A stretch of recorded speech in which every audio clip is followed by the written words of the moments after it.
नमस्कार and I welcome you all to world affairs. मैं हूं प्रशांत धवन। नाउ इस वीडियो में हम बात करने वाले हैं इस व्यक्ति के बारे में, विवेक रामास्वामी, और क्या ये अगले यूएस प्रेसिडेंट बन सकते हैं, क्या ये ट्रंप को बीट कर सकते हैं।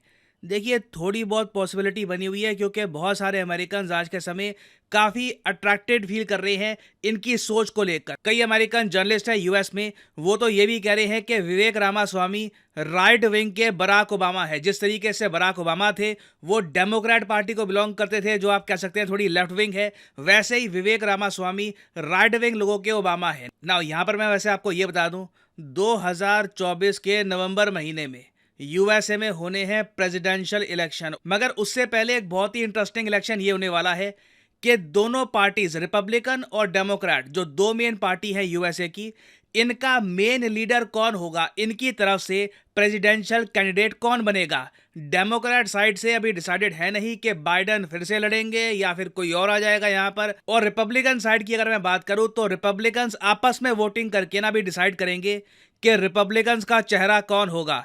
क्या फिर से ये ट्रंप को आगे भेजेंगे या फिर इस बार विवेक रामास्वामी आगे जाएंगे। और मैं आपको बता दूं, यूएस मीडिया में, इंडियन मीडिया में, इंटरनेशनली इनके बारे में बहुत डिस्कशन हो रहा है। ये कोई आम व्यक्ति नहीं है, मल्टी मिलियनेयर है। फोर्ब्स के हिसाब से, फोर्ब्स मैगजीन के हिसाब से इनकी नेटवर्थ $600 मिलियन से ऊपर है। मजाक नहीं होता इतनी यंग एज में खुद इतना बड़ा अमाउंट एक्यूमुलेट करना। और आप अगर ऑनलाइन वेरियस पोल्स में देखोगे ना, तो काफी बार ट्रंप के बाद मोस्ट पॉपुलर लीडर आपको दिखेंगे विवेक रामास्वामी। और लोग तो इनको इतना पसंद कर रहे हैं कि अगर मान लीजिए ये रिपब्लिकन पार्टी का इलेक्शन नहीं जीत पाते, तब भी लोग कह रहे हैं कि ट्रंप के साथ वाइस प्रेसिडेंट की पोस्ट के लिए रामास्वामी को खड़ा करना चाहिए।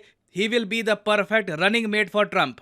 तो यहाँ पे आप लोग समझ गए कि अभी के लिए ना यूएसए की जो रिपब्लिकन पार्टी है, ये इधर आप देख पाओगे, ये एक्चुअली चुनाव चिन्ह है रिपब्लिकन डेमोक्रेट पार्टी के। जो बाइडेन की पार्टी है, डेमोक्रेट पार्टी, लिटरली इनका चुनाव चिन्ह है एक गधा। अब ये कहते हैं हार्ड वर्किंग पार्टी है, हार्ड वर्किंग लोगों की पार्टी है, तो इसलिए डोंकी को इन्होंने बनाया है अपना चिन्ह। और जो रिपब्लिकन पार्टी है, ट्रंप की पार्टी आप कह लीजिए, उनका मेन चुनाव चिन्ह है ये हाथी।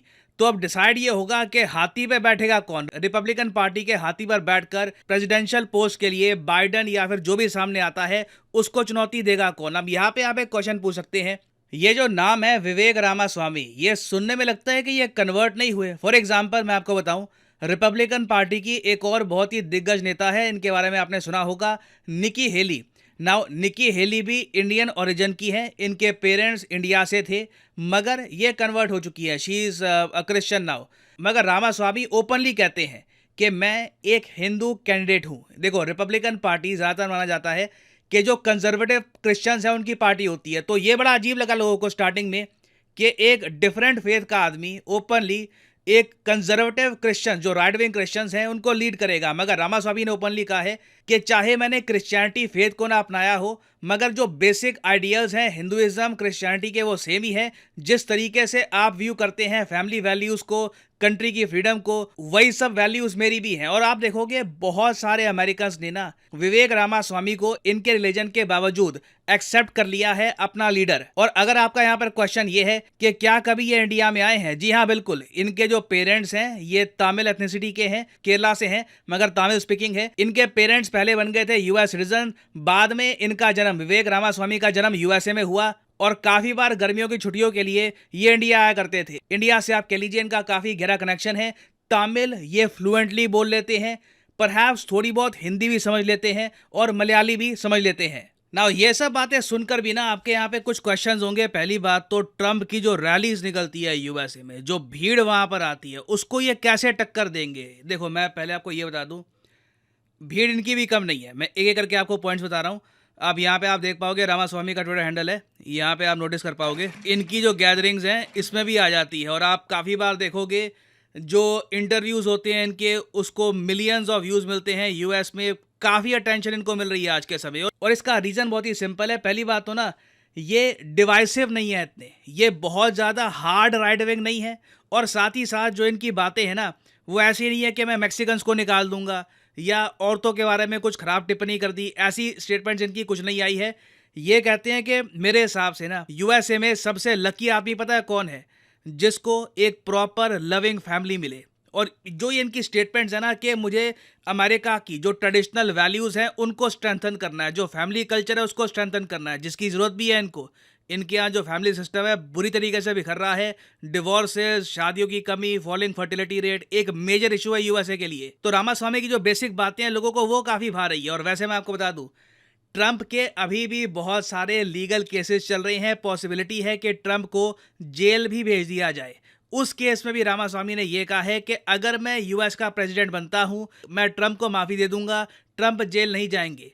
उसके अलावा जियोपॉलिटिकल कंटेक्स्ट में भी आप इनकी बातें सुनोगे ना, ये क्लियरली कहते हैं, हर एक अमेरिकन अच्छे से समझता है कि यूएसए के सामने इन द फ्यूचर सबसे बड़ा चैलेंज सिर्फ चाइना नहीं होगा, सबसे बड़ा चैलेंज होगा रशिया चाइना की अलायंस। और यूएसए को कोशिश ये करनी चाहिए कि रशिया को इतना ज़्यादा कोने में ना धकेल दे कि उनके पास चाइना के अलावा कोई ऑप्शन ही ना रहे। तो जो जियोपॉलिटिक्स के बेसिक कंसेप्ट हैं इनके बहुत ज़्यादा स्ट्रांग है। और यही सब बातें देख करना बहुत से American, conservative American, Republican American इनका कलर, इनका रिलीजन, ये सब इग्नोर करके इनकी बातों पर फोकस कर रहे हैं। अब यहाँ पे आपका क्वेश्चन अगर ये है कि क्या genuinely Ramaswamy next US president बन सकते हैं, मैं यहाँ पर सिंपली ये कहूँगा, अगर ट्रंप जेल में जाते हैं, जिसकी पॉसिबिलिटी बनी हुई है, रामास्वामी के जीतने के चांसेस बहुत ही ज़्यादा स्ट्रांग हो जाएंगे। उसके अलावा अभी तो देखो यूएसए में डिबेट्स होने हैं, जो रिपब्लिकन पार्टी के चुनाव है, ऐसे नहीं है कि बस रैलीज के बाद चुनाव हो जाएंगे।